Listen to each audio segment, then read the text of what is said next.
আত্মহত্যা প্রতিরোধে দেশের সরকারি উদ্যোগে কি কি কার্যক্রম আসলে পরিচালনা করা হচ্ছে এবং দেশের বাইরে পশ্চিমা বিশ্বের কি আত্মহত্যা প্রতিরোধে ওখানে ওর সাথে যদি আমি আমাদের দেশের তুলনাটা করি সেই ক্ষেত্রে আসলে কোন জায়গাগুলোতে ফাইন্ডিংসগুলো যদি একটু বলেন। আত্মহত্যা প্রতিরোধের বিষয়টি কিন্তু একেবারেই শুধু পারিবারিক তা নয়, পারিবারিক বা আমাদের যে সামাজিক বা কমিউনিটির যে বিষয়গুলো আছে সেখানে যেমন গুরুত্ব আছে, সেখানে তাদেরও যেমন ভূমিকা আছে। আজকাল আমরা দেখি, যেটা বললাম, যে পরিবার যদি একটু যদি কোঅপারেটিভ হয়, বাচ্চাদের বিষয়ে খেয়াল করে। অনেক কমিউনিটিতে আগে ছিল, খেলার মাঠ ছিল, খেলার চর্চা ছিল, সাংস্কৃতিক প্রোগ্রাম হতো, অনেক কিছু হতো, এগুলো কিন্তু দারুণ রিক্রিয়েশনের ব্যাপার ছিল। এই প্রতিযোগিতাগুলো কিন্তু খুব সুস্থ প্রতিযোগিতা ছিল, যার ফলে বাচ্চা অন্য কিছু ভাবতো না।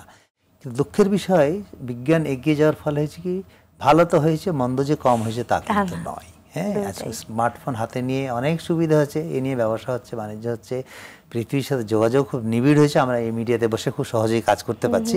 যখন এটা বাচ্চার হাতে চলে যায়, যে বাচ্চা বোঝানোর পরিণতি, সে কিন্তু বিপদগ্রস্ত হচ্ছে।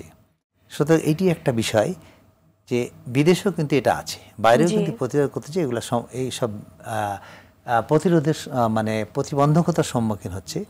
আমাদের দেশে কিন্তু মানসিক রোগ কিংবা সুইসাইড নিয়ে কিন্তু কাজ হচ্ছে, সরকারি পর্যায়ে কাজ হচ্ছে, অর্থাৎ প্রতিরোধ বিষয়ে কাজ হচ্ছে, কিভাবে আমরা মানসিক রোগ।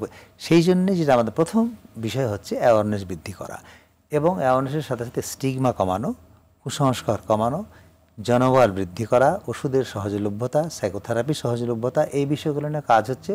মোটামুটি অনেক কাজে এগিয়েছে। আশা করছি এগুলো একটা সময় সাপেক্ষ ব্যাপার, কারণ আপনারা জানেন আমাদের 18 কোটি দেশের মানুষের জন্য প্রায় মোটে 400 মতো সাইকিয়াট্রিস্ট, সাইকোলজিস্টের সংখ্যা আরও কম, বলার মতো না।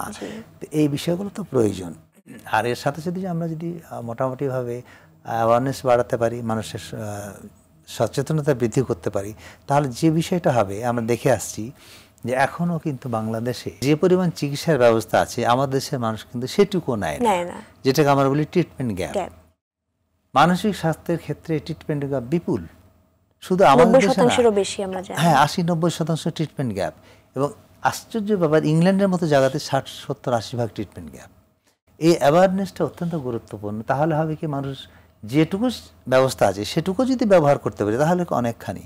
সুতরাং হচ্ছে না যেহেতু অ্যাওয়ারনেস নাই, কাজে আমাদের প্রথম পদক্ষেপ হবে এই প্রতিরোধের ক্ষেত্রে অ্যাওয়ারনেস বৃদ্ধি করা। এই জন্য আমরা যেটা করছি, সরকারিভাবে করা হচ্ছে, যে রাতারাতিতে আমরা মনোরোগ বিশেষজ্ঞ কিংবা ক্লিনিক্যাল সাইকোলজিস্ট বা কাউন্সিলর তৈরি করতে পারবো না, আমাদেরকে ট্রেনিংয়ের ব্যবস্থা করতে হবে। লম্বা কোর্স করা চাইতে যদি আমরা ছোট ছোট ট্রেনিং করতে পারি, first aid psychological first aid ইত্যাদি করতে পারি, আসলে তো কোনো প্রশিক্ষণের তো কোনো বিকল্প হয় না।